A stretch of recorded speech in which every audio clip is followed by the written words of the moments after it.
설명하고 있었습니다. 오늘의 말씀은요, 챗 GPT 그리스도인에게 무엇인가 라는 주제로 말씀을 준비했습니다. 왜냐하면 워낙 세상이 너무 급변하고 있습니다. 그리고 너무나 바뀌고 있는데, 오늘날 우리가 살아가는 이 AI, 그리고 이러한 발전되고 방향이 여러 가지로 방향되는 이 상황 속에서 이 그리스도인에게는 이러한 상황 속에서 어떤 그리스도인의 자세가 필요할까를 오늘 실은 말씀에 준비했습니다. 우리 먼저 성경절 말씀 같이 읽고 시작하겠습니다. 다니엘서 12장 4절에 있는 말씀입니다. 다니엘아, 같이 읽겠습니다. 시작. 다니엘아, 마지막 때까지 이 말을 간수하고 이 그물을 봉함하라. 많은 사람이 빨리 왕래하며 지식이 더하리라. 이 다니엘에게 뭐라고 그랬냐면, 이 다니엘서의 계시를 보여주면서 이 마지막 때까지 봉함하라고 얘기합니다. 그러면서 그 마지막 때가 어느 때라고 얘기하고 있냐면, 많은 사람들이 빨리 왕래하고 지식이 더하는 때라고 얘기하고 있습니다. 어느 때 같습니까? 여러분, 정말 코로나만 아니었어도 지금 코로나 거의 끝날 때 사람들이 어딜 많이 갔어요? 그동안 2년 동안 묶여있던 한국에서 이 공항 티켓이요 마비될 지경이었습니다. 저도 결혼하고 신혼여행 갔을 때요, 티켓 구하느라고 힘들었고요. 막상 가보니까요, 그동안 참았던 사람들의 울분에 정말 막 어떻게든 외국에 가겠다는 그 울분이 꽉 찰 정도로 엄청난 사람들이 왕래하는 시대에 살고 있습니다. 그리고 지식은 어떻습니까? 엄청나게 발전하고 있죠. 근데 특별히 저는 오늘 이 챗 GPT에 대해서 말씀을 약간 볼륨 조금만 내려줄 수 있나요? 5번 마이크 조금만 낮춰주시죠. 네, 고맙습니다. 그 챗 GPT를 보면서 느꼈던 것이 바로 이 다니엘서 이 시대인 것 같습니다. 이 시대의 마지막 시대에 하나님께서는 이 다니엘에게 그때까지, 마지막 때까지 이 말을 간수하라고 하는데, 저는 이 말씀 읽으면서 느낀 것은 오늘날 일어나는 이 챗 GPT 시대가 우리가 더 다니엘서와 계시록 마지막 때에서 성경을 연구하라는 하나님의 말씀이 아닌가, 이런 생각이 들었습니다. 먼저 제가 챗 GPT에 대해서 진짜 있었던 일들을 말씀드리겠습니다. 여기 이 유대교 랍비입니다. 안식일 돼가지고 설교를 하는데 뭐로 설교했냐면, 챗 GPT가 설교해 준 내용으로 설교를 하는데 사람들이 아무것도 모르고 잘 듣고 있었던 거예요. 이제 챗 GPT가 무엇을 하는 시대가 되었냐면, 이게 지금 그때 당시 챗 GPT로 설교한 영상입니다. 이제는 음악도 만들어줄 뿐 아니라 그림도 저작권을 피해서 그려주고 숙제도 대신 해줘가지고요, 지금 미국에서는 난리가 났대요. 왜냐하면은 미국은 이 숙제나 논문을요, 이렇게 컴퓨터 맞나요? 이 컴퓨터를 이렇게 막 잡아내나요? 원래는요? 미국 유학하시는 분한테 물어봐야죠. 맞죠? 네, 맞죠? 그래서 잡아냈거든요. 근데 챗 GPT는요, 그걸 다 피해서 논문을 만들어주는 거예요. 그래서 지금 난리가 난 게, 학계에서도 이걸 잡는 프로그램을 또 다시 만들어야 될 정도로 지금 골치가 아픕니다. 그래서 많은 사람들이 이 챗 GPT에 열광하고 있고, 지금 미국은 열광하고 있고요. 이제 이미 유료화가 돼서요, 20불, 한 달에 20불을 내면은 좀 더 빠르게, 그리고 많은 것들을, 프로그래밍서부터 모든 것들을 대신 만들어주는 시대가 되었습니다. 이 빌 게이츠가 뭐라고 했냐면, 챗 GPT는 인터넷만큼 중대한 발명이며 세상을 바꿀 것이라고 얘기하면서, 지금 이 사용자 수가 어느 정도로 돼 있냐면, 지금 챗 GPT가 두 달 만에, 이때는 2달이고 지금은 좀 더 시간이 지났습니다. 이거니까 3달 만에 지금 이제 유튜브나 구글이나 이 검색량을 조금씩 따라잡고 있어요. 그래서 지금 위기가 되었습니다. 그래서 저는 솔직히 말해서 이 챗 GPT에 대해서 아는 정보가 실은 많이 없고 이야기만 들어왔다가, 이번 주에 설교를 준비하면서 정보가 너무 없으니까 제가 직접 챗 GPT를 사용해 봤습니다. 그래서 처음엔 이렇게 얘기했습니다. 챗 GPT한테 챗 GPT, 나 이 예수님의 십자가에 대한 설교를 좀 써줘 라고 하니까 설교를 쫙 써줍니다. 그리고 제가 뭐라고 했냐면, 이제 번역을 해달라고 다시 요청을 했습니다. 영어로 하니까요. 그러니까 내용이 뭐냐면, 오늘 저는 여러분에게 십자가에 대해 이야기하고 싶습니다. 십자가는 우리 신앙의 상징이며 우리를 위한 예수 그리스도의 희생과 영생에 이르는 길을 궁극적으로 상기시켜 줍니다. 십자가는 희망과 사랑의 상징이지만 고통과 죽음의 상징이기도 합니다. 이렇게 시작합니다. 어떻게 들어볼만 하십니까? 다음 주부터 제가 챗 GPT로. 여러분 들어볼 만 괜찮죠? 근데 이제 제가 이제 이걸 쭉 보면서 느끼는 게 틀린 말은 없어요. 그런데 뭔가는 부족합니다. 이거를 이제 얘기해 드릴게요. 좀 더요. 제가 여기서 멈추지 않고요. 또 다른 질문을 했어요. 뭐라고 얘기했냐면 안식일은 정확히 일요일인가 토요일인가 이 질문을 이제 했습니다. 그러니까 이 챗 GPT가 뭐라고 얘기해 주냐면 안식일은 유대인과 제7일 안식일 예수 재림교인들이 토요일에 지키는 반면 많은 기독교인들이 그들의 주일날이라고 부르는 일요일에 안식일을 지킨다. 안식일의 기원은 성경의 창조 이야기로 거슬러 올라갈 수 있는데 거기에는 하나님의 세상 창조를 마친 후 일곱째 날에 쉬셨다고 기록되어 있습니다. 유대 민족은 정통적으로 안식일을 휴식과 예배의 날로 지켰고 이 관행은 일요일을 예수의 부활로 기념하는 날로 본 초기 기독교인들을 채택했습니다. 일요일을 안식일로 삼는 개념은 초기 기독교 전통에 뿌리를 두고 있으며 기독교인들은 수세기 동안 휴식과 예배의 날로 지켰습니다. 여기 보셨을 때는 설명은 하긴 합니다. 근데 시원하게 설명은 하지 않습니다. 좀만 하나 더 질문했습니다. 뭐라고 했냐면 당신은 재림교회가 참된 교회라고 생각합니까? 질문했어요. 뭐라고 했냐면 AI 언어 모델로서 개인적인 의견이나 신념이 없습니다. 주제에 대한 정보의 중립적인 관점을 제공할 수 있습니다. 그리고 좀 얘기한 게 뭐냐면 참된 교회인지 여부는 개인적인 해석과 믿음의 문제입니다. 뭐 하기 시작하냐 하면 뭔가 곤란하다고 생각하거나 어떤 성경이 진짜 그것이 참 진리인지를 질문했을 때는 모호한 답변을 하기 시작합니다. 이거 다 누가 시키는 걸까요? 여러분의 AI가 스스로 생각하고 있다고 생각하십니까? 네? 저는 이걸 보면서 이제 좀 더 다른 걸 보여드릴게요. 왜냐하면 AI를 제가 이렇게 치면 칠수록 뭐가 하냐면 뒤에서 누가 조종하는 것 같아요. 뒤에서 뭔가를 답을 할 때 이미 정해놓고 답을 시키는 것 같아요.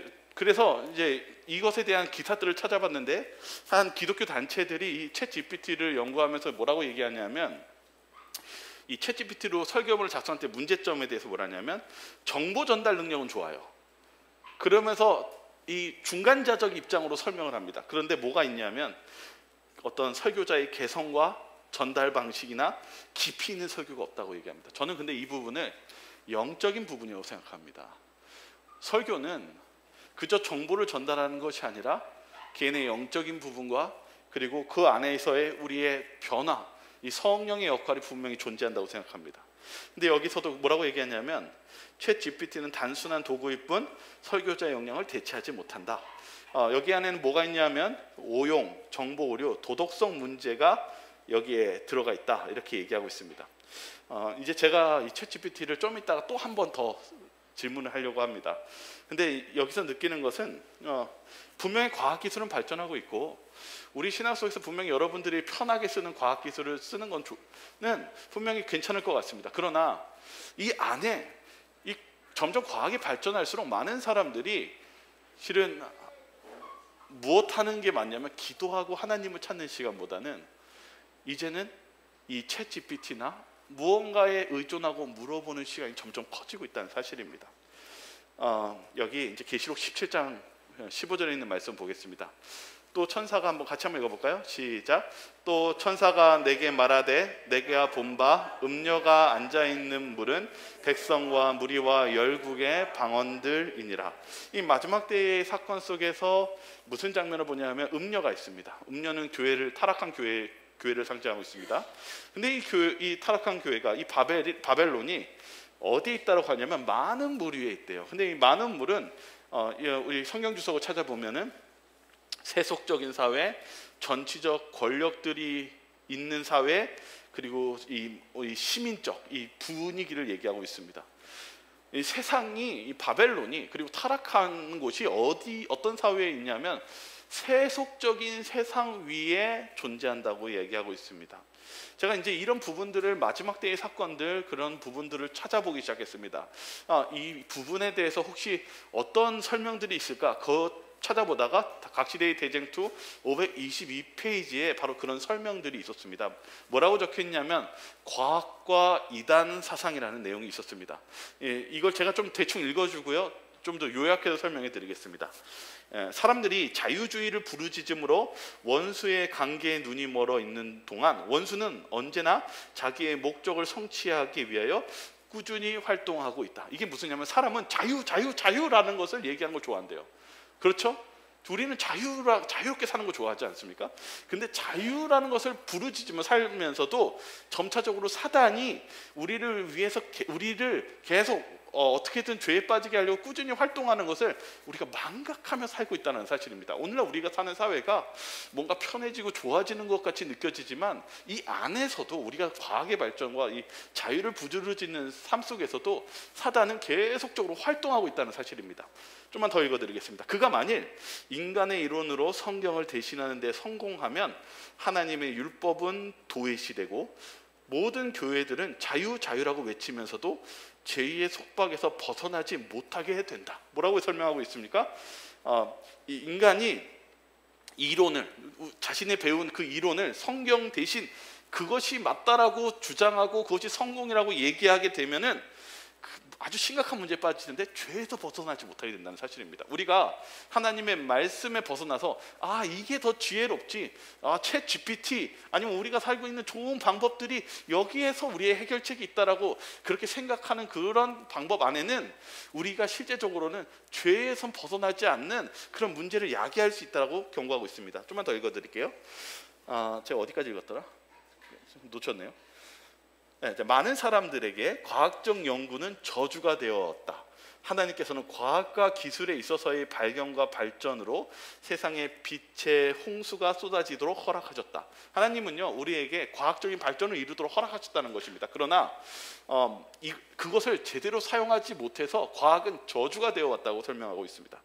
그러나 아무리 해박한 지식을 가진 자일지라도 그들의 연구가 하나님의 말씀에 의하여 지도되지 않으면 과학과 계시의 관계를 연구하기 위한 그들의 노력은 미로에 빠진다. 그러니까 하나님의 말씀에 의하여 지도받지 않으면 이 과학은 하나님에 대한 의심과 그리고 헤매고 있는 하나님의 뜻을 이해할 수 없는 그런 상태에 놓이게 된다는 것입니다. 물질적 사물이거나 영적 사물이거나 막론하고 인간의 지식은 부분적이면 불완전하다.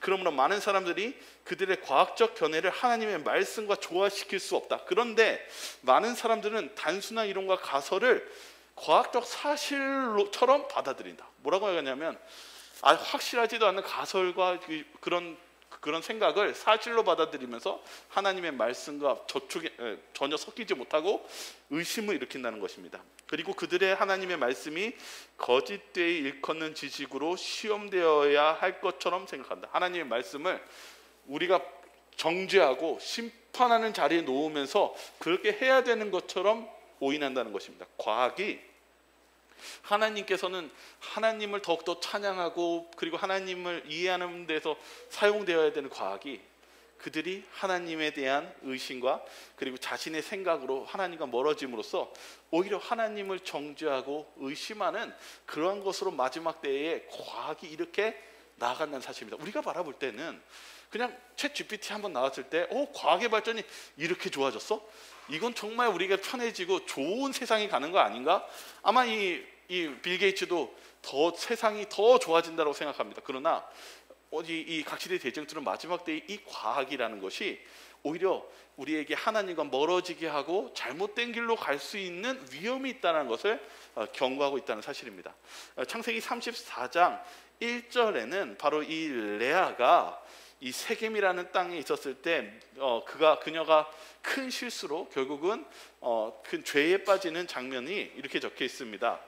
창세기 34장 1절에는 레아가 야곱에게 낳은 딸 디나가 그 땅의 딸들을 보러 나갔더니, 여기 성경 주석은요 이 레아의 나이를 계산해 보니까 몇 살이었다고 기록하고 있냐면 14살이었대요.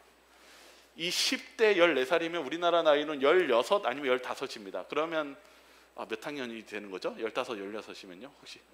네? 중학교? 중학교예요? 맞아요? 중학교 3학년? 3학년 맞나요? 맞아요 서준군? 15, 16이면 중3이에요? 중2, 중3이요? 그렇죠. 중학교 때 벌써 이 세상적인 그런 화려함에 빨려들어서 이 디나가 실수를 합니다. 이것에 대해서 부조화 선지자는 뭐라고 얘기하고 있냐면, 이 같은 무서운 결과의 발단은 이방인과 교제하기 위하여 야곱의 딸의 행동이었다. 그녀의 마음속에 야, 저기 좋은 것 같은데, 저기 괜찮은 것 같은데 라는 그런 생각과 그런 행동이 먼저 들어왔기 때문에 이 디나가 실수를 범하고 또 그의 형제들이 어떻게 했습니까? 그 세겜 민족을 다 잔인하게 죽이는 그런 충격적인 결과를 낳았다는 것입니다. 여기서 뭐라고 하냐면, 쾌락을 추구하고자 하는 자는 자기 자신을 사단의 지경에 두고 있으며 사단의 유혹을 불러들이게 된다. 저는 오늘 우리의 삶 속에서 우리의 삶의 문제가 어디서부터 오는 것인가, 바로 우리의 마음이 어디에 있고 또 우리의 정신이 어디에 깊이 빠져 있느냐에 따라서 우리 마지막 시대에서도 바로 이런 문제성에 대해서 경고하고 있다는 사실입니다. 여기 창세기 35장 1절 2절 4절 5절 보시면은 야곱이 이 사건 때문에 큰 위험에 빠집니다. 왜 그러냐면 분명히 이 자식들이 너무나 많은 피를 흘렸고 너무나 많은 큰 일을 저질렀기 때문에 실은 야곱의 가족은 그렇게 큰 숫자가 아니었습니다. 결국은 그 복수와 그 저주로 인해서 분명히 죽임을 당할 것이었습니다. 그런 문제에 있을 때 야곱이 이 문제를 어떻게 해결하는지를 보겠습니다. 창세기 35장에 있는 말씀입니다. 하나님이 같이 읽을까요? 시작. 하나님이 야곱에게 이르시되 일어나 베델로 올라가서 거기 거주하며 내가 내 형 에서의 낯을 피하여 도망하던 때에 내게 나타났던 하나님께 거기서 제단을 쌓으라 하신지라. 야곱이 이에 자기 집안 사람과 자기와 함께한 모든 자에게 이르되 너희 중에 있는 이방 신상들을 버리고 자신을 정결하게 하고 너희들의 의복을 바꾸어 입으라. 그들의 자기 손에 있는 모든 이방 신상들과 자기 귀에 있는 귀고리들을 야곱에게 주는지라. 야곱이 그것들을 세겜 근처 상수리 나무 아래에 묻고 그들을 떠났으나 하나님이 그 사면 고울들을 크게 두려워하게 하셨으므로 야곱의 아들들이 추격하는 자가 없었더라. 여기 뭐라고 적혀있냐면 야곱이 다시 베델로 돌아갑니다. 이 베델은 어떤 곳이냐면, 야곱이 형을 속여서 자신이 하나님부터 버림받았다고 생각했을 때 하나님이 꿈속에 나타나서 내가 너 버리지 않았다라고 하면서 사닥다리이신 예수님을 상징적인 보여주면서 내가 너와 함께 할게 라는 희망의 새로운 시작을 할 수 있게 했던 장소가 베델인데, 하나님이 어떻게 하셨냐면 그 위기의 순간에, 그리고 이제 어떻게 보면 복수와 피밖에 남아있지 않은 그 절망적인 순간에 하나님이 야곱과 그의 가족들을 베델로 부르십니다. 그리고 하나님께서 새로운 희망을 주십니다. 그러자 야곱이 자녀들에게 뭐라고 얘기하냐면, 뭘 가져오래요? 뭐라고 적혀 있습니까? 성경은요? 너희 중에 있는 뭘 가져오래요? 이방 신상들을 버리고 정결하게 다시 새롭게 옷을 깨끗하게 입자라고 얘기합니다. 다른 말로 표현하면은 그 전에 있었던 잘못된 그런 죄의 습관들을 다 내려놓고 이제 새롭게 출발하자고 하는 것입니다. 이 부분에서 부조화 선지자는 뭐라고 얘기하냐면, 이 잔인성과 거짓이 그의 아들들이 성격에 나타났는데 장막 안에도 거짓 신들이 있었고 우상 숭배는 그의 가족 중에서도 어느 정도 발 붙일 곳을 얻었다. 그러니까 이 자녀들이 하나님을 믿지만 뭐가 섞여 있었고 뭐가 마음속에 주머니에 뭐가 있었습니까? 이 세상적인 우상이 주머니에 있었다는 사실입니다.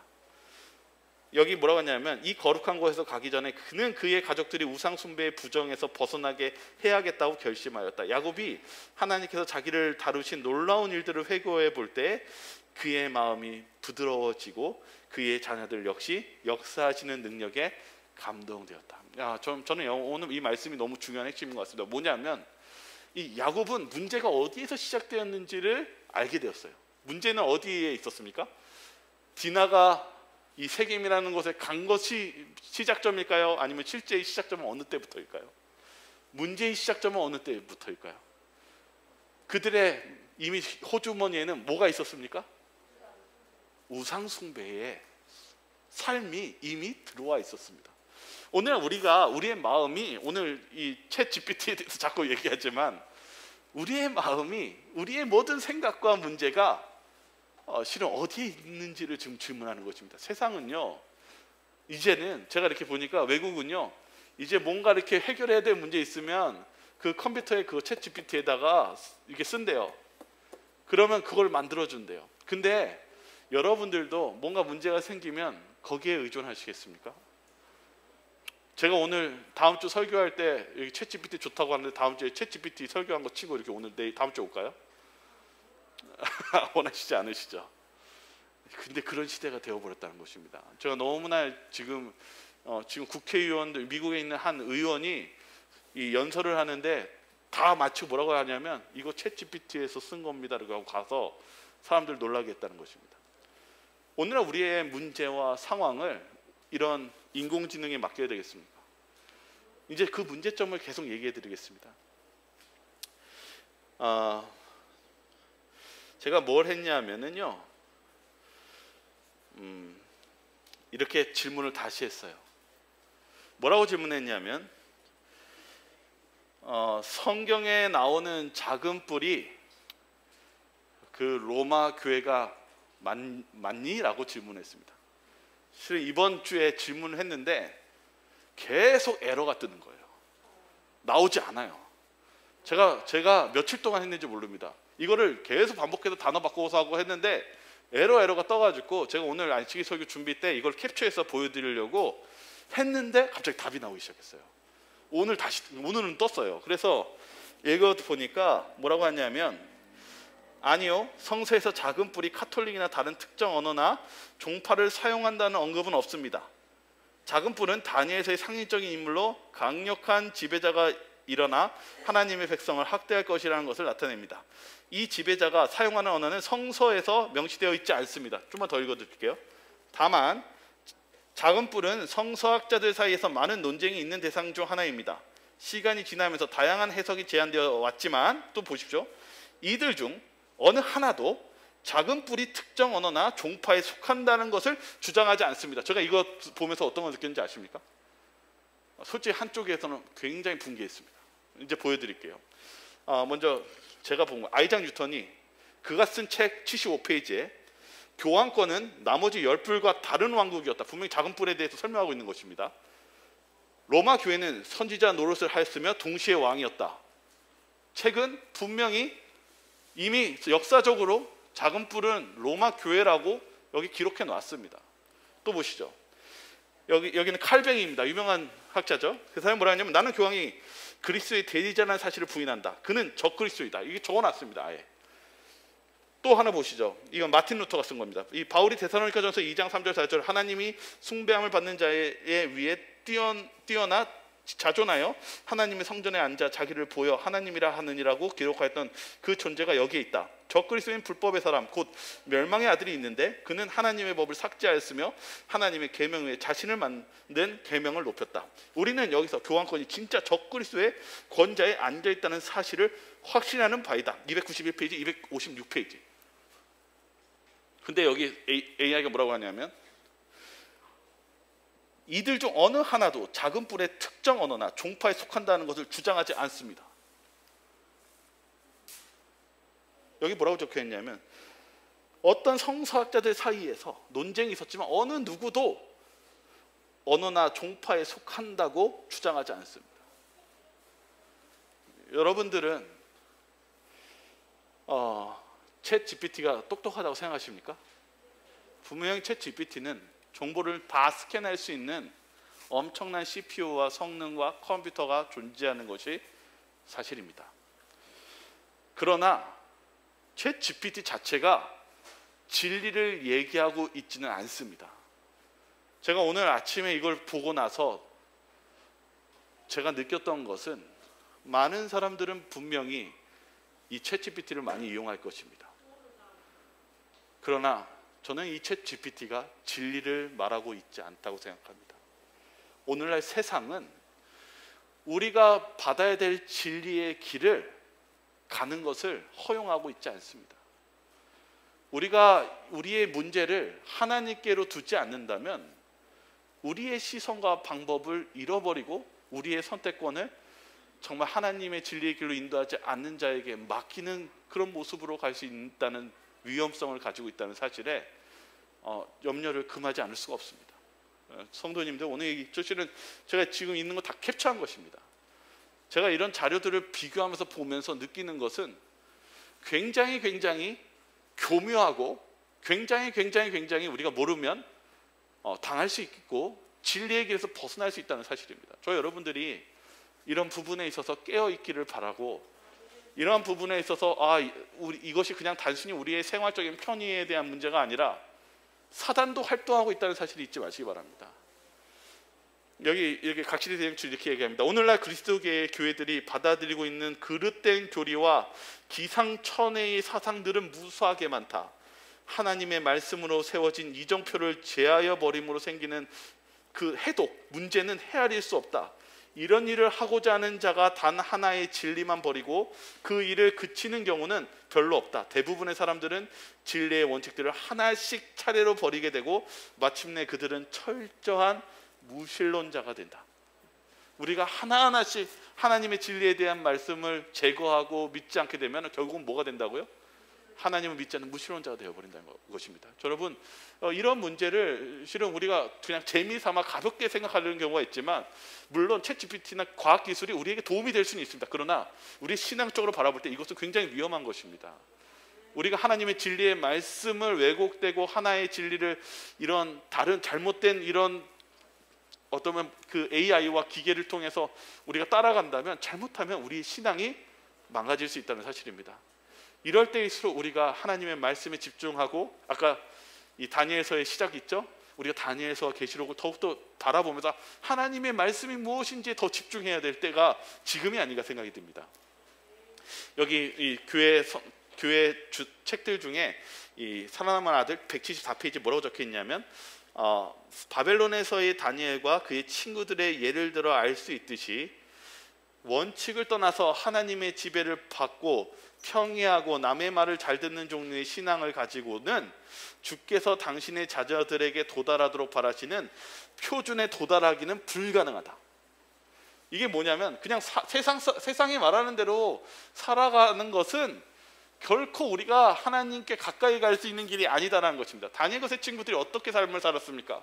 화려한 그 바벨론 안에서 하나님의 원칙을 지키기 위해서 하나님의 뜻에 맞췄을 때 그들은 하나님부터 구원과 하나님으로부터 높임과 축복과 평안을 누릴 수 있었습니다. 그러나 세상이 말하는 대로 그런 대로 간다면 결코 우리는 하나님께 도달하는 것은 불가능하다는 것입니다. 이 계시록 16장 16절에는 이 마지막 때의 전쟁을 아마겟돈 전쟁이라고 합니다. 이 아마겟돈이라는 뜻이 뭐냐면은 무기또 산이라는 뜻입니다. 이 무기또 산이 무엇이 펼쳐진 곳이냐면 바로 엘리야가 바알 신과 누가 진짜 참된 신이냐라는 그 전쟁을 펼친 곳이 이 무기또입니다. 무기또 전투. 근데 마지막 시대의 전투가 무슨 전쟁이 될 거라고 얘기하고 있어요? 무기또 전투. 그러니까 엘리야와 바알이 누가 참된 하나님이냐라는 이 문제가 싸움이 마지막 때의 싸움이라고 얘기하고 있습니다. 저와 여러분들에게 제가 오늘 말씀을 준비하면서 느낀 것은, 여러분의 참 하나님은, 여러분에게 있어서 진짜 여러분의 문제를 해결해 준 참 하나님은 누구에게 있습니까? 여러분은 누구를 선택하시겠습니까? 하나님을 선택하시겠습니까? 아니면 이 세상의 신을 선택하시겠습니까? 여기 각시대 대행토 525페이지는 이렇게 적혀 있습니다. 오늘날 그리스도교계의 교회들이 받아들이고 있는 그릇된 교리와 기상천외한 사상들은 무수하게 많다. 하나님의 말씀으로 세워진 이정표를 제하여 버림으로 생기는 해독은 헤아릴 수 없다. 아까 읽어드렸죠? 이렇게 우리가 하나님의 진리를 하나하나씩 잃어버리면 결국 우리가 무신론자가 될 수 있다는 문제를 이야기하고 있습니다. 오늘 저는 이번 주에 이 챗GPT 맞죠? 챗GPT 이거 보면서 놀랐어요. 진짜 지금까지 볼 수 없었던 놀라운 일을 합니다. 그런데 제가 신앙적인 질문을 했었을 때 제가 여러 번 거절당하고, 그리고 나왔을 때 마지막 나온 내용이 거짓된 내용이 나오고 나서 충격에 받았습니다. 왜냐하면 저는 이런 내용들을 그나마 그래도 공부해서 어느 정도 알고 있었기 때문에 이것이 잘못되었다고 얘기하지만, 정말 모르는 사람이 이것을 보았을 때는 뭐라고 생각할까요? 정말 무서운 세상 아닙니까? 오늘날 여기 뭐 드라마들 보십시오. 여기 보면은 기독교를 비판하는 영화나 드라마가 얼마나 많은지 모릅니다. 여기 뭐 노아라는 성경 영화가 있지만, 이거 알고 보면은 이 성경을 비평하고, 이 실은 굉장히 신학적으로 문제가 있는 영화들입니다. 이게 오늘날 세상이 마치 어떨 때는 하나님을 믿는 것 같이 보일지 모르지만, 세상은 반기독교적이고 하나님을 곡해하고 왜곡되는 세상으로서 가득 차 있다는 사실입니다. 오늘날 우리의 전쟁이, 이 마지막 때의 전쟁이 아마겟돈 전쟁이라고 얘기하고 있습니다. 저와 여러분들이 이런 삶 속에서 깨어 있기를 바랍니다. 데살로니가전서 후서 2장 10절과 12절에 이렇게 적혀 있습니다. 우리 한번 같이 읽어볼까요? 불의의, 시작. 불의의 모든 속임으로 멸망하는 자들에게 있으리니, 이는 그들이 진리의 사랑을 받지 아니하여 구원함을 받지 못함이라. 이러므로 하나님이 미혹의 역사를 그들에게 보내사 거짓 것을 믿게 하심은 진리를 믿지 않고 불의를 좋아하는 모든 자들로 하여금 심판을 받게 하려 하심이라. 왜 마지막 때에 구원을 받지 못하느냐? 이 부분에서 뭐라고 얘기하냐면, 그들이 진리의 사랑을 받지 않았다고 얘기하고 있습니다. 그리고 그들이 미혹의 역사를 썼다고 얘기합니다. 거짓의 것을 믿게 되었다고 얘기하고 있습니다. 저와 여러분들이 하나님의 참된 진리에 서시기 바라겠습니다. 계시록 14장 8절은 이렇게 적혀 있습니다. 무너졌도다, 무너졌도다, 큰 성 바벨론이요. 분명히 하나님은 얘기하고 있습니다. 완벽하고 같고 튼튼할 것 같은 이 바벨론이 반드시 무엇한다고요?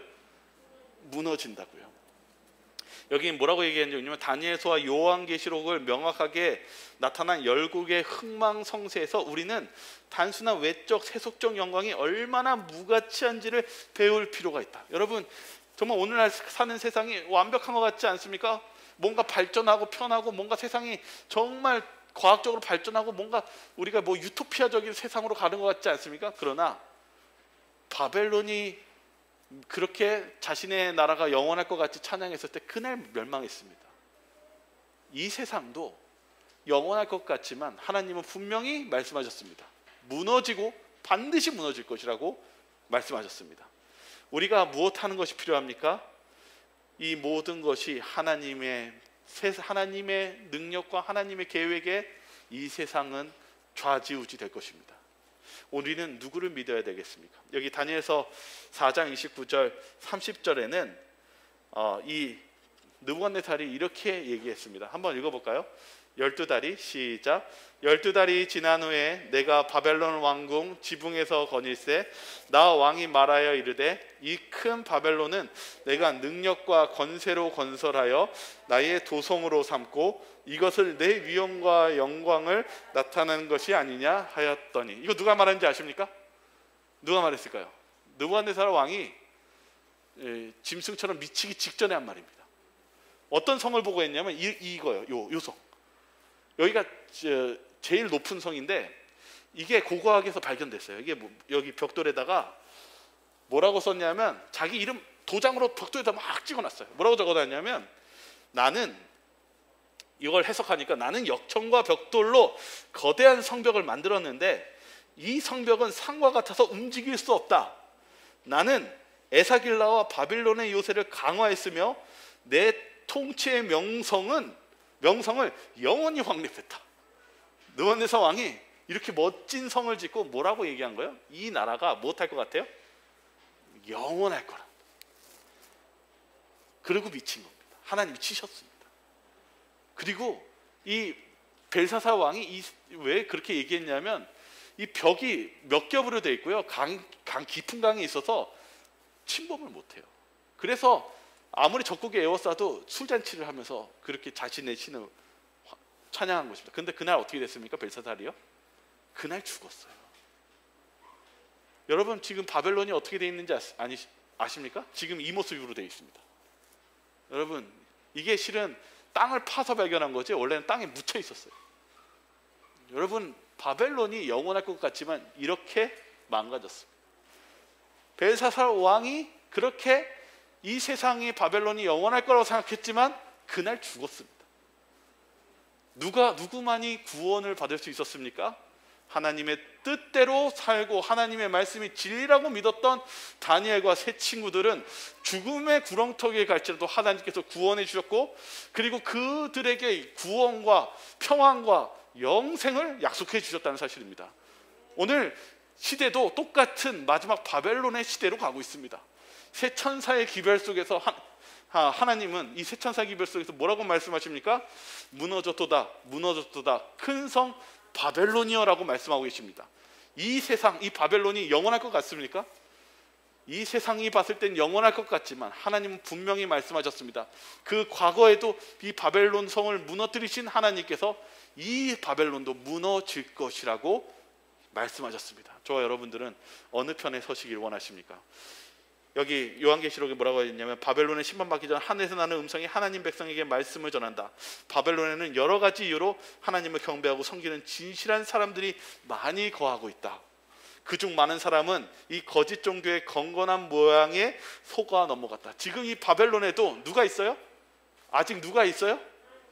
하나님을 이거 잘 모르지만 하나님의 구원을 받을 백성들이 남아있다는 사실입니다. 그래서 하나님께서 기다리고 계시는 것입니다. 저와 여러분들에게 그곳의 바벨론에서 그 영혼들을 구원하라고 부르시고 계신다는 사실입니다. 어떤 사람들은 깨닫지 못한 채로 바벨론 안에 거하고 있다. 알거나 모르거나 이들은 이 교회와 동조하고 있다. 이런 사람들의 경우는 소돔에서 살고 있는 롯과 같은 사람들이라고 얘기하고 있습니다. 롯은 소돔 사람들의 악행에 동참하지 않았으나 소돔 사람으로 알려졌다. 소돔이 멸망당하기 조금 전 그 도성의 주민들의 운명을 면하기 위해 롯은 소돔과의 모든 연관을 끊어야 했다. 롯은 구원받기 위해서 뭐 해야 됐다고 기록하고 있습니까? 그동안에 있었던 소돔에 연관되어 있던 것을 끊어내고 나와야 했다는 사실입니다. 오늘 하나님께서 우리들에게 이 바벨론에서 무너질 것을 말씀하시고 거기에 영혼들이 있다고 말씀하시며, 그리고 그것을 구원할 때 그들에게 그 바벨론과의 관계를 끊어야 함을 말씀하십니다. 저와 여러분들은 어떻게 하시겠습니까? 오늘 이 말씀 속에서 마지막 하나님께서는 마지막 시대 이 라오디게아 교회에게 하신 말씀이 곧 우리에게 하시는 말씀입니다. 이 성경절 같이 읽고 마치도록 하겠습니다. 같이 한번 읽겠습니다. 시작. 내가 내 행위를 아노니 내가 차지도 아니하고 뜨겁지도 아니하도다. 내가 차든지 뜨겁든지 하기를 원하노라. 내가 이같이 미지근하여 뜨겁지도 아니하고 차지도 아니하니 내 입에서 너를 토하여 버리리라. 내가 말하기를 나는 부자라 부요하여 부족한 것이 없다 하나 내 공고한 것과 가련한 것과 가난한 것과 눈먼 것과 벌거벗은 것을 알지 못하는도다. 내가 너를 권하노니 내게서 불로 연단한 금을 사서 부요하게 하고 흰옷을 사서 입어 벌거벗은 수치를 보이지 않게 하고 안약을 사서 눈에 발라 보게 하라. 무릇 내가 사랑하는 자를 책망하여 징계하노니 그러므로 내가 열심을 내라 회개하라. 하나님 예수님께서 우리에게 깨어있기를 원하십니다. 여러분들이 우리의 삶 속에서 미지근한 신앙을 했다면 뜨겁든지 차갑든지 둘 중에 하나를 선택하시길 원하십니다. 저와 여러분들이 안약을 사서 볼 수 있는 하나님의 모습을 제대로 보시기를 주님께서 원하십니다. 저와 여러분들이 깨어서 벌거벗은 것을 수치를 가리시고 그리고 안약을 사서 바름으로써 예수님의 진정한 예수님의 사랑을 깨달으시면서 우리들의 마지막 사명을 모두가 이루시길 바라며 오늘 말씀을 마치도록 하겠습니다. 우리 기도하고 마치겠습니다. 사랑이 많으신 하나님 아버지, 정말 저희들이 마지막 시대에 살고 있습니다. 세상은 날로 발전하여 이제는 저희들이 헷갈릴 만한 내용으로서 우리에게 여러 가지 방법들을 제시하고 그 길을 안내하고 있습니다. 주님, 저희들이 깨어 있을 수 있도록 도와주시고 저희들이 이 세상에 속하는 것이 아니라 이럴 때일수록 하나님의 말씀을 펴고 하나님의 진리의 불을 켜서 저희들이 자신의 그동안에 보지 못한 것들을 보게 하여 주시고 부끄러운 모습들을 발견해서 저희들을 예수 그리스도의 그 피로 저희들을 씻길 수 있는 그러한 시간이 되게 도와주시옵소서. 저희들 깨어서 저희들이 마지막 사명을 다하는 그런 준비를 하는 저희 모두가 되길 간절히 바라며 사랑 많으신 예수님 이름으로 기도드립니다. 아멘.